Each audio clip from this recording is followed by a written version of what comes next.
What's up guys, Bloodshed here. Welcome to the Season 24 Diablo 3 tier list, patch 2.7.1. Finally got it done. I'm also working on starter builds, so you'll see those trickle in throughout the week. If I could get a quick like or a subscribe to the channel, I'd really appreciate it, as these videos take a lot of time to put together. I'm also in the process of updating the website with the new tier list and all the different videos, the starter builds. We have individual class sections on the website with drop-down menus. This should all be complete by the end of the week. So if you notice a build not updated to the ethereal theme, it's coming. The website has everything, all my other channels, my merch, everything like that. But about the tier list, I have to say one thing. These have always been literally just my opinion. People ask me all day on stream, Blood, what do you think about blank build? How do you feel about this and that? So it prompted me to make my own tier list years ago. So that's why this video is even here, right? I do play solo, I do play hardcore, so these things are heavily weighted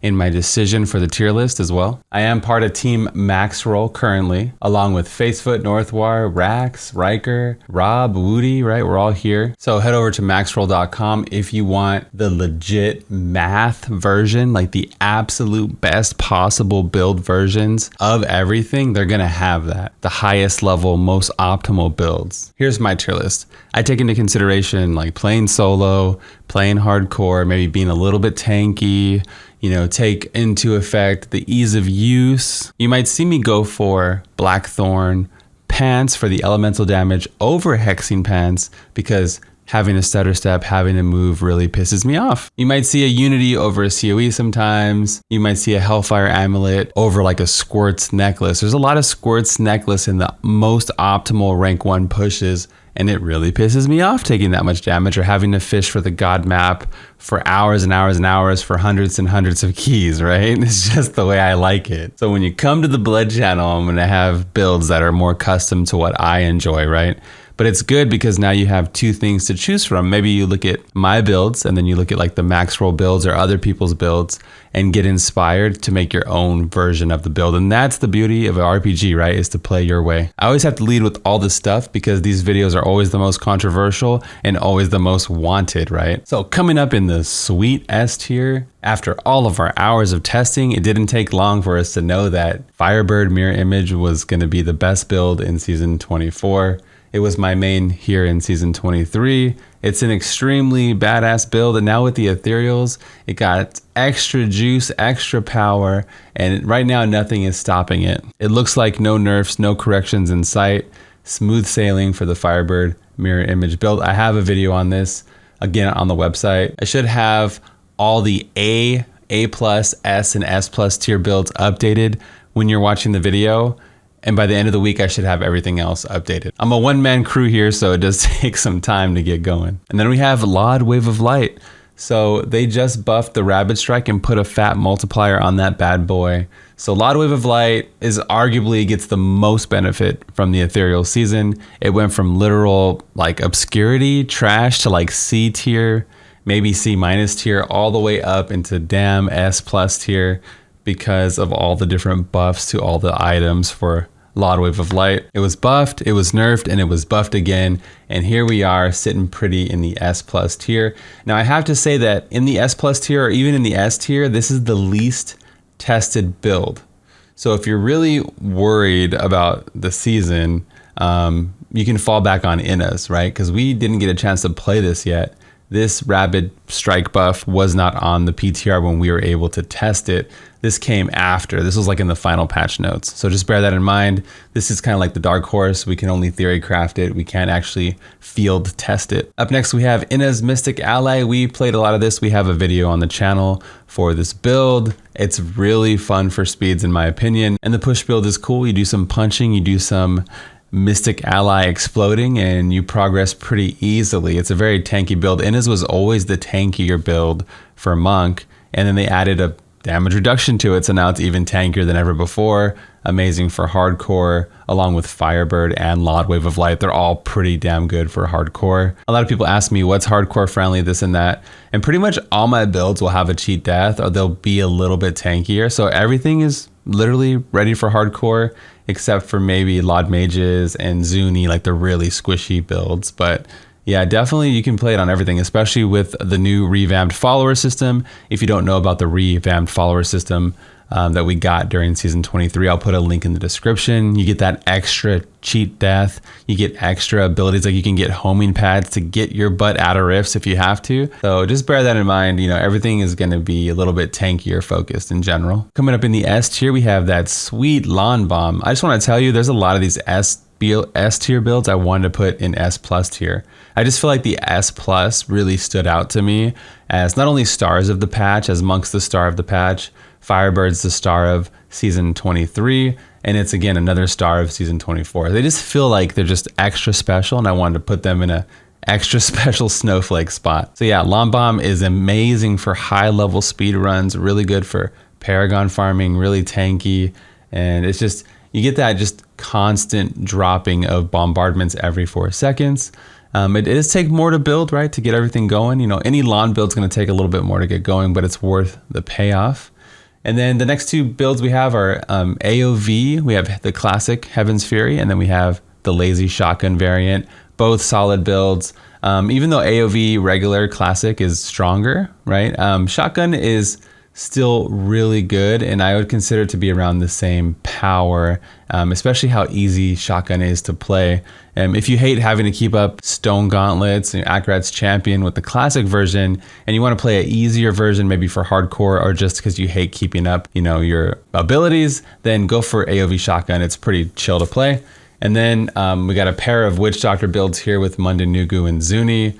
Mundanugu is just the same old Mundanugu that you know and love, just now it's stronger with the ethereals. It gets a nice strong ethereal to bring it back up to the S tier, which is amazing for Witch Doctor. You know, everybody said it was dead and, you know, it got beat down, and it did. The ethereal does bring it back up though. So I would definitely recommend Mundanugu if you've never played it before. It's one of my favorite builds in the game. It's visually cool to look at. And I love juking with Spirit Barrage, or Spirit Walk. It's amazing. And then we have Zuni. I hate Zuni. It's so squishy and not fun to play, and I definitely don't recommend it, but I'm just putting it here on the list so you guys know what I think about it when people ask me. It's in the S tier. Most of the S tier builds, by the way, have 150 GR potential. I could see them pretty much all doing a 150 solo. So S and S plus, definitely 150. A and A plus are damn near close, right? They're scratching the surface like in the 140s. I don't like to get into numbers too much because it really depends on Paragon, time invested, you know, number of keys you're fishing. So I just like to show you what I think about the builds, just kind of laid out in a tier system. And then we have God DH. God DH is absolutely bonkers for farming Paragon, for doing keys, bounties, like anything with speeds, low level, high level. It's insane, right? But the solo push build is not the best, but it's still in the S tier, crushing it. It's still doing amazing. But we're just used to God DH being one of the best, but now it's slowly getting pushed down back to the S and maybe A tier next season. Paj TR, again, insane for speeds. The push build, strong in the S tier, gotta love it. Lod Poison Scythe was really good at one point, and then they nerfed it, and then now with the ethereals and the buffs and everything, it's back up to the S tier. Super tanky build, really chill to play. I have a meme on my stream where I say, I'm just swinging my scythe, because that's pretty much all you do. You just walk up to mobs and swing your scythe left and right. So this would be really tanky, really easy to play. And all you have to do is just, you know, keep up all your poison stacks and you'll be good to go. And rounding off the S tier, we have Lod Twister. Lod Twister is arguably S plus tier as well, but Firebird is noticeably stronger than it in my opinion. So I just wanted to put it in the S tier to kind of showcase the difference of the two. We hit rank 1 Twister a bunch of times in the current season 23. It's one of my favorite builds. If you never played it before, it is reminiscent of Lod Meteor Shower. Remember Meteor Shower Wiz? Yeah, one of the builds that we put together a few years ago now, I guess. Yeah, this is the closest thing to that. Even though it's not meteors and it's Twister, it does feel like that. You're tanky, you jump in the thick of it, and you just hold down right click basically. You're just holding it down and just dropping twisters all over the place. In the A plus tier, we have Lod Corpse Explosion. Now this could easily be S tier as well, but it does take some higher level knowledge in terms of, you know, dodging enemy affixes, jumping in the thick of it, surviving, not dying, you know, looking for the Guardian, playing properly. This build is kind of like weird. It can be really powerful, and then you can feel really garbage at times. So I thought it would be great in the A+ tier, which again is like really good. You know, it's a 1 GR 150 capable, or in the high 140s, right? And then we have Whirlwind. Whirlwind, man, is so damn good. You got the chain, being able to, it's unique to the class, right? You get to drag mobs with you throughout the rift. If you ever pushed before and you know there's always like an elite left behind because he has more health than the trash mobs do, well, with Whirlwind, you're able to just chain them and pull them with you, right? You're like, get over here, and you pull them with you, and you can get a lot of juice, right? Or you can just pull density before you pop a pylon, before you start DPSing. You can just set up some sick combos with Whirlwind, and it literally has very high potential because of how insane weapon chain is. So definitely don't remove weapon chain from the build. Get used to it. It's really powerful. And then we have a Con Bomb, which is the weaker version, in my opinion, of Lawn Bomb, but still insanely good, and probably what you'll be playing until you get all your equipment for Lawn Bomb, since Lawn Bomb is harder to gear for. So same thing, easy to play. You just run around, let your freaking barrels drop bombs on the enemies. And then we have Lod Tempest Rush and Sun Wukong Tempest Rush. Again, I like Paj better with the flexibility to get that extra item, but they're both really good. They're all pretty much the same tier. A+ and S tier are very close together. Whichever you prefer, feel free to build. Same concept. You're holding down Tempest Rush. You're letting go on Cold Cycle to do massive damage to the enemy, blow up everything in sight. And then we have Lod Hydra. Lod Hydra is really, really strong. I struggled putting this higher, but I think it's appropriately placed here because Lod Twister is significantly stronger than it, in my opinion. So yeah, you can see how I have it. Sometimes I just drop them a tier because they're not as strong as blank. In the A tier, we have Flame Blades, which is basically Firebird mirror images with no mirror images. You're just using Spectral Blade, right? So you're slapping up enemies. It's almost like a Frenzy Barb, right? You're porting around and just using your generator to kill things.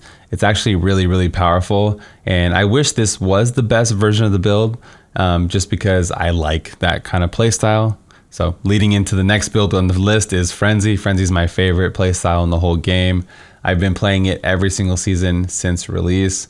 We just got, I think, rank 2 with Frenzy on hardcore with less than 1 second remaining. It was pretty fun. I should have uploaded it to YouTube, but yeah, we did it here on Twitch about a week ago, a few days ago. Frenzy, amazing. The Barbs, if you don't know, get to take advantage of an ethereal called the Grandfather, and the Grandfather is so damn powerful. It brings up Frenzy, Leap Quake, Seismic Slam, Whirlwind Barb, everything's using it. It's just so good. So make sure you get that Grandfather and kick some ass next season. And then we have Leap Quake. Leap Quake has been buffed in the last year in one of the last few patches. If you don't know, it's really powerful actually. And then with the Grandfather that we just talked about, even better. All this positivity, and there's some negativity that you might notice. Bone Spears down here in A tier. A Bone Spear got beat down pretty hard. It got hit with some nerfs, and I hope this is not what happened to Firebird, because I like having Firebird. I like having wizards up there. At least keep it in the S tier, Blizz, So yeah, Bone Spear got beat down. Even with the ethereal theme, I think it's barely holding on to A tier in my opinion. Still really good though. I mean, I'm talking, it's still in the 140s. It's not like no slouch. But compared to where it was, it feels sad, right? It's like if and when God DH goes back down to A tier, it would feel kind of sad, because these have been impactful sets that the devs created for us in the last year or so. And yeah, I don't know, it's kind of sad. I like to see them all balanced around maybe the A+ tier, S tier level. And then we have Lod Dagger at Darts, which is the version you should play if you like Zuni Dagger Darts, in my opinion.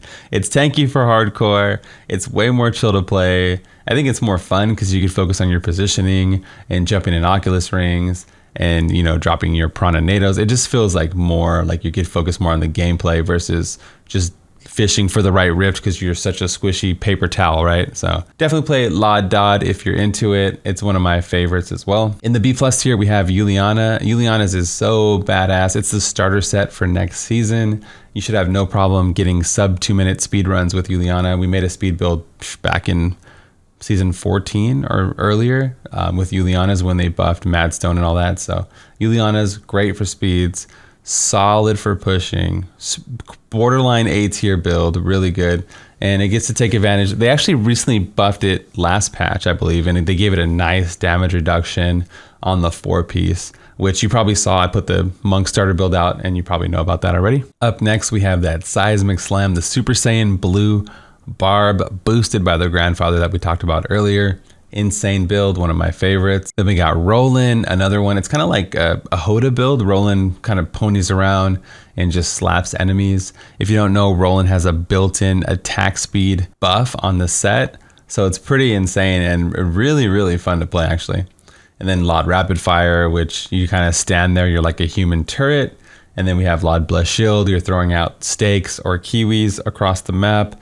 I hope Blizzard buffs Rapid Fire and Bless Shield. Actually, everything in the B or B+ tier needs a little bit of juice. And then we have Multi-Shot. Multi-Shot got saved. Multi-Shot was going to be down there with freaking Shadow off the list, right? But Blizzard put Max Discipline and they put Reduced Resource Costs on the Wind Force. So you can use the Wind Force now with God DH for speeds, and then you can use it for multi-shot. So it's basically like a Mega Charizard, you know, like remember when Pokemon did the Mega DX versions or whatever their Mega EX stuff? So now the Wind Force is the Mega EX version of a Yang's Recurve. So there you go. Thank you, Blizz. And then Veers. So Veers can't really use the Ethereals, but Veers is so strong in my opinion, it deserves to be in the B at least. But I went ahead and put it in the B+ tier, because it does have really high potential, but it does suffer because you can't really use Ethereals with it. You lose too much dropping the Chantoto set, which is unfortunate. And then we have Typhon Hydra. Typhon Hydra, solid in the B+ territory, and you might as well play Typhon until you get your Lod Hydra, because Lod Hydra is badass. It's up there in the A+ tier. You can see the builds that are left over in the B tier. They're all really solid.